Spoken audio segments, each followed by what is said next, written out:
I can challenge, লিখে রাখেন। কোটিবার আমি শপথ করে কসম করে বলতে পারি, ডক্টর ইউনূসের মতো কোটি কোটি ইউনূস যদি আসে, এই দেশকে সংস্কার করা সম্ভব হবে না। আরে 53 বছরে তো এই দেশ সংস্কার হয়নি, সুন্দরভাবে আলোকিত সমাজ গঠন হয়নি। এই রাষ্ট্র ব্যবস্থা এই সরকার দিয়েও হবে না। শুধুমাত্র একটাই কারণ, এরা নেতার পরিবর্তন চায়, আর ফজলুল করিম মরহুম পীর সাহেবরা নীতির পরিবর্তন চায়। নেতার পরিবর্তন দিয়ে আজ পর্যন্ত 53 বছরে দেশকে সংস্কার করা সম্ভব হয়নি। যেহেতু আপনাদের বড় বড় বুদ্ধিজীবীদের বুদ্ধি দিয়া নেতার পর নেতার পরিবর্তন হয়েছে, একটার পর একটা স্বৈরাচারের আবির্ভাব হয়েছে, আপনাদের মাধ্যমে দেশ সংস্কার হয়নি। তো আপনারাই তো বলেন টুপিওয়ালারা কি বুঝে। তো আজকে থেকে একটু সিদ্ধান্ত নেন না, আপনাদের মাথায় একেবারে স্টেডিয়ামের মতো খালি মাথাওয়ালা বুদ্ধিজীবীদের বুদ্ধি দিয়া 53 বছর তো কিচ্ছু হয়নি। ওই টুপিওয়ালা মরহুম পীর সাহেবের ওই স্লোগান একটু আনেন, নেতার পরিবর্তন চায় না, নীতির পরিবর্তন চায়। যদি আমার বাংলাদেশের প্রতিটা সেক্টরে ডক্টর ইউনূসরা বলছেন যে আমরা দেশকে সংস্কার করব, লিখে রাখো। আমরা যখন সাবেক স্বৈরাচার সরকারের আমলে আমরা যখন কারাগারে যেতাম, কারাগারের ওপরে লেখা থাকতো, আমি তো 2বার গ্রেফতার হয়েছি, কারাগারের ওপরে লেখা থাকতো রাখিব নিরাপদ, দেখাবো আলোর পথ। আজ পর্যন্ত আপনি বলেন তো এমন কেউ আছেন যে কারাগার থেকে কোনো একজন মানুষ ফিরে এসেছে, আলোর পথে ফিরে এসেছে? আজ পর্যন্ত তো আমি কোনো মানুষ পাই নাই। বরং যারা মুরগি চুরি করে আগে কারাগারে ঢুকছে, কারাগার থেকে বের হওয়ার পরে তারা গরু চুরি করা শুরু করছে। আজ পর্যন্ত কারাগার কোনো মানুষকে আলোর পথ দিতে পারে নাই। তবে আমি এটা শত শত হাজার হাজার প্রমাণ দিতে পারবো। তোমার যে সমাজ ব্যবস্থা, যে আদালতের ব্যবস্থা, তোমার যে রাজনৈতিক অবস্থা, বাংলাদেশের কোনো মানুষকে, চোরকে ভালো করতে পারে নাই, ডাকাতকে ভালো করতে পারে নাই, ধর্ষককে ধর্ষণ মুক্ত করতে পারে নাই। সেই সমাজ ব্যবস্থা দিয়া এই আলোকিত সমাজ গঠন হবে না। তবে আমি কোটি কোটি প্রমাণ দিতে পারবো, বড় বড় চোর, বড় বড় সন্ত্রাস চরমোনায় গিয়ে আল্লাহওয়ালা হয়ে গেছে, তাবলীগ জামাতে গিয়ে তারা ভালো হয়ে গেছে। সুতরাং এটা আমরা বুক ফুলিয়ে বলতে পারি, আলোকিত একটা সমাজ, সংস্কারমূলক একটা সমাজ গঠন করতে পারে একমাত্র মোল্লারা। এটা আমার কথা নয়। আপনারা তো ভাবতেছেন যে হুজুর এই লেনিন, কার্ল মার্কস, মাও সেতুং, আব্রাহাম লিঙ্কন তাদের প্রণীত এই আইন কানুন দিয়ে দেশটা সুন্দরভাবে সংস্কার হয়ে যাবে, দেশটা সুন্দরভাবে চলবে। অথচ আল্লাহ আমার কি বলছেন, ওয়ামান আরাদা আন যিকরি ফাইন্না লাহু মাঈশাতান যানকা। আল্লাহ বলেছেন, শোনো, আমার কোরআনের আইন থেকে যদি জিক্রুন মানে শুধু আল্লাহ আল্লাহ জিকির করা নয়, কোরআনে কারীমের আয়াতের তাফসীর খুলে দেখেন, ওয়ামান আরাদা আন যিকরি আয়াতের অসংখ্য তাফসীর আসছে যে আল্লাহ পাকের আওয়ামেরকে ইমতিসাল করা, নওয়াহি থেকে ইজতিনাব করা, আল্লাহর বিধানকে মেনে নেওয়া, আল্লাহর নিষিদ্ধ বিষয়কে দূরীভূত করা। যদি কোনো ব্যক্তি এই কাজটা না করে, আল্লাহ বলেছেন, ওয়ামান আরাদা আন যিকরি ফাইন্না লাহু মাঈশাতান যানকা। তোমার ব্যক্তি জীবনে যদি কোরআনের আইন দিয়া ব্যক্তি জীবন না চালাও, তোমার ব্যক্তি জীবনটা অনেক উন্নত হতে পারে, কিন্তু ব্যক্তি জীবনটা অশান্ত জীবন হবে।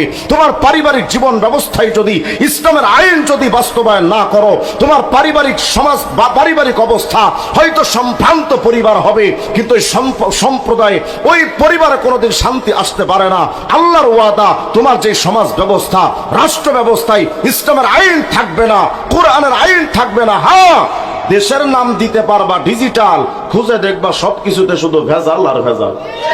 53 বছরে আজ পর্যন্ত দেশের নাম পরিবর্তন হয়েছে ডিজিটাল, কিন্তু আজও পর্যন্ত ভেজাল মুক্ত রাষ্ট্র গঠন হয়নি। এর একমাত্র কারণ আল্লাহ বলেছেন, ওয়ামান আরাদা আন যিকরি ফাইন্না লাহু মাঈশাতান যানকা। আমার ইসলামের কোরআনের আইন বাদ দিয়া ব্যক্তি জীবন, পারিবারিক জীবন, সামাজিক জীবন, রাষ্ট্রীয় জীবন, আন্তর্জাতিক অঙ্গন কোনোদিন সুখময় এবং আলোকিত সমাজ ব্যবস্থা হতে পারে না। আচ্ছা, আমরা যারা এখানে আসছি, আমি আপনাদের কাছে জানতে চাই, বলেন তো আমরা মুসলমান কে কে? হাত তোলেন। সবাই তো মুসলমান, হাত নামান। 100% মুসলমান কে কে? হাত তোলেন। 100%, 100% মুসলমান, হাত তোলেন। আচ্ছা, একটু থামেন। এখানে অনেকে হাত তুলেছেন যে আমি 100%, 100% মুসলমান, কিন্তু আমি কিন্তু হাত তুলি নাই, কারণ আমি জানি আমি 100% মুসলমান হতে পারিনি। মুসলমান মানে কি বুঝেন?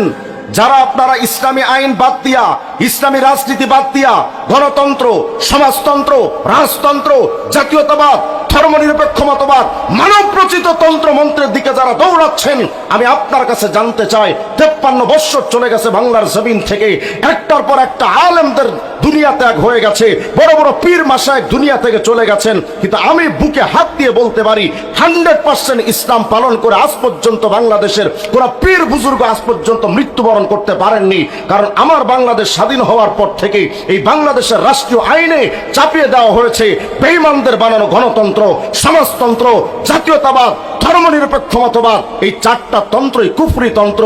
আমার বাংলাদেশে 90% মুসলমানের শরীর রক্ত ত্যাগ করে যেই বাংলাদেশটা স্বাধীন হলো, সেই রক্তের উপরে পাড়া দিয়ে যারা বাংলাদেশের সংবিধানে ইসলামতন্ত্র বাদ দিয়ে বেঈমানদের গণতন্ত্র, সমাজতন্ত্র, জাতীয়তাবাদ, ধর্মনিরপেক্ষ মতবাদ জায়গা দিয়ে ইসলামকে বাদ দিয়েছে, তারা বাংলাদেশের 90% মুক্তিযোদ্ধা মুসলমানদের রক্তের সাথে বেঈমানি করেছে। তারা আমাদের উপরে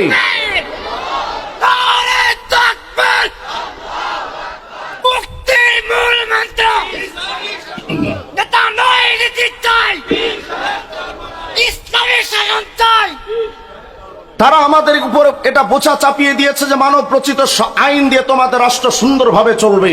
কিন্তু আল্লাহর ওয়াদা তো ইসলামের বাহিরে কোনোদিন শান্তিময় রাষ্ট্র গঠন হতে পারে না। আমি বোঝাতে চাচ্ছিলাম আমরা 100% মুসলমান আজও হতে পারি নাই।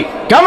যদি আপনি আমাকে প্রশ্ন করেন যে হুজুর বড় বড় আলেম আছে বাংলাদেশে, বড় বড় পীর মাশায়েখ আছে বাংলাদেশে, তারাও কি 100% মুসলমান নয়? আমি এটা বলবো না যে 100% মুসলমান নন, কিন্তু আমি এটা বলতে পারি যে তারা 100% ইসলাম মানার সুযোগ পাচ্ছেন না। কেন?